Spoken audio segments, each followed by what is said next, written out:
Dia 2, orando pelo seu trabalho. De nada adianta você muito orar, muito jejuar, muito trabalhar, mas quebrar vários princípios a respeito, de trabalho, de honestidade, de princípios bíblicos, gente, básicos, que às vezes você tem deixado passar, pensando que Deus está vendo, mas Deus vai ter dó de mim. Ah, eu não fiz porque eu quis. Ah, faz muito tempo que eu fiz isso. Ah, mas ninguém viu. Só que, gente, alguém viu. O reino espiritual viu. E se você quebra princípios espirituais, você pode estar atrasando a sua vida e por isso o seu trabalho não vai para frente. Provérbios 13:11 diz assim: o dinheiro ganho por meio ilícitos logo acaba. A riqueza conquistada com um trabalho árduo cresce com o tempo. Eu acho que esse versículo é um dos melhores versículos para a gente falar hoje, porque hoje a gente tem uma alta tendência de pessoas que estão trabalhando com coisas ilícitas, crescem rápido, e por causa da internet, parece que a gente vê mais isso, né? Hoje a gente vê crianças milionárias, hoje a gente vê adultos bilionários, hoje a gente vê pessoas que às vezes fazem coisas erradas e crescem e fica por isso mesmo, mas é por um tempo que as coisas ficam por isso mesmo. Inclusive tem um salmo que diz que Davi estava orando e ele orou e falou para Deus assim: Deus, olha, os ímpios, parece que nada de ruim acontece com eles. E nesse mesmo capítulo Deus respondeu para Davi assim: olha o fim da vida deles. O fim da vida deles é dor e sofrimento.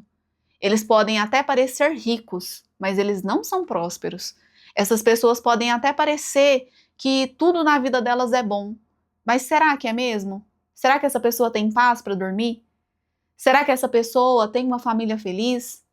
Será que quando as pessoas vão orar, elas oram a Deus agradecendo porque essas pessoas existem? Essa questão do que as pessoas oram sobre mim tem me pegado um pouco esses dias.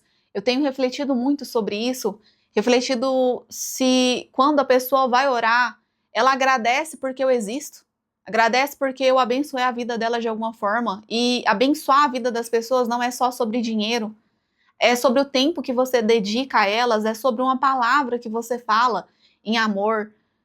Abençoar não é só sobre dinheiro. E a gente esquece e resume tudo na nossa vida profissional, tudo na nossa vida pessoal em dinheiro. Sendo que as bênçãos que Deus tem para a nossa vida, elas não são só dinheiro. É paz, é alegria, é a satisfação. Às vezes, gente, tem coisas que você vai realizar no seu trabalho que ela não tem ligação nenhuma com o dinheiro, mas te gera tanta satisfação, tanta felicidade. Ai. Eu lembro de um dia que a gente foi pintar a loja pela primeira vez, assim. A gente já tinha mudado 2 vezes, né? E quando a gente não começou do jeito que a gente queria. A gente não começou com os móveis do jeito que a gente queria, com os produtos que a gente queria. Não, a gente começou do jeito que podia. E foi trabalhando e trabalhando. Aí passou mais ou menos uns 3 anos, a gente mudou de endereço. E mudou e a gente entrou naquela loja do jeito que ela estava e depois foi fazendo algumas coisas, colocando um papel de parede, expondo as mercadorias da forma que a gente achava mais agradável. E um dia eu queria muito pintar a loja de preto, muito. E naquela época, gente, pintar uma loja de preto era muito sem noção, não era moda igual hoje é ter loja preta, dourada. Isso tem 7 anos. E aí a gente pegou e comprou uma lata de tinta de 80 e poucos reais. E com a mesma lata de tinta que a gente pintou a parede, a gente pintou o chão também. E na hora que a gente tava pintando o chão, eu fiquei tão feliz. Eu não tinha vendido 1 milhão naquele dia. Eu não tinha batido nenhuma meta. Eu não tinha recebido nenhum elogio. Eu não tinha conquistado um novo fornecedor. Nada. Eu só fiquei feliz que a gente tava pintando o chão. E talvez hoje você tá num trabalho e você não tem essa satisfação, essa alegria, porque você está trabalhando com uma coisa que não é um sonho que Deus colocou no seu coração. Eu sei, gente, que tomar uma decisão de mudar de trabalho, de mudar de segmento, mudar de faculdade, pode ser algo muito difícil. Mas permanecer aonde Deus não quer que você permaneça também vai ser muito difícil. Eu espero que você tenha essa coragem, que você se prepare, não precisa tomar nenhuma decisão do nada. Você tem toda a liberdade para orar, para plantar muita oração no seu futuro, para jejuar, mas não se acomode com essa situação. Se não é esse o sonho que Deus colocou no seu coração, trabalhe, estude, se prepare, se programe, reserve dinheiro, se arrependa das coisas erradas que você fez, dos princípios que você quebrou, se conserte com as pessoas e se coloque de novo no lugar onde você já deveria estar. Essa questão de se consertar é tão importante que lá no Novo Testamento, quando a gente vai dizimar e ofertar, Mateus 5, 23 e 24. Portanto, se você estiver apresentando uma oferta no altar do templo e se lembrar de que alguém tem algo contra você, deixe a sua oferta ali no altar. Vá, reconcilie-se com a pessoa e então volte e apresente a sua oferta. Eu não sei como é que está a sua vida financeira hoje.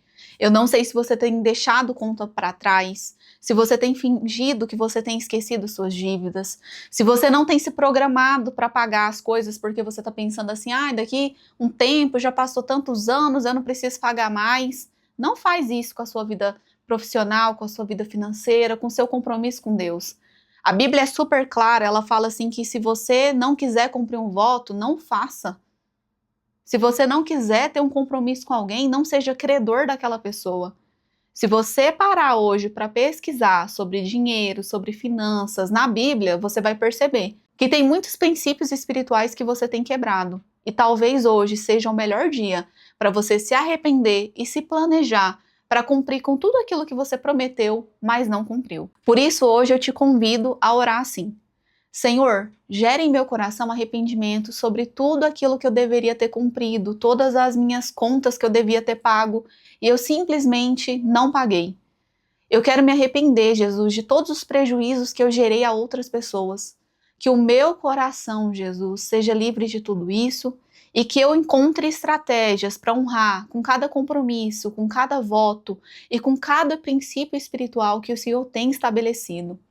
Eu te peço, Pai, abençoa o meu trabalho, abençoa o trabalho dos meus amigos, abençoa a nossa cidade, Jesus, que a nossa cidade tenha várias vagas, tenha várias oportunidades, e que quando surgir uma boa oportunidade, que o Senhor se lembre de mim, e que eu tenha, Jesus, honrado tanto o teu nome, que eu tenha honrado os teus princípios, que eu tenha honrado tantas outras pessoas, que seja inegável que aquele lugar é bom para mim. Pai, que eu possa valorizar aquilo que o Senhor valoriza, que eu possa valorizar as pessoas, que eu ame, Jesus, os ambientes onde o Senhor me colocar, que eu ame o trabalho que o Senhor me deu dom e talento para exercer, e que eu ame estudar, Jesus, sobre aquilo que o Senhor me deu a oportunidade de ter um dom e um talento.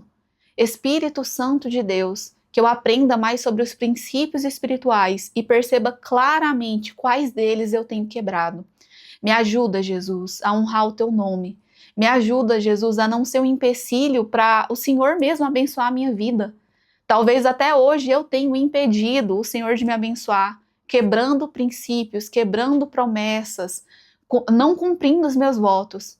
Mas a partir de hoje, Jesus, eu te peço, me livra de todo mal e me ajuda, Jesus, a fazer o que é bom, a fazer o que eu prometo, a fazer o que eu me comprometo a fazer, Pai. A cumprir aquilo que com os meus próprios lábios eu disse que faria. Em nome de Jesus. Amém.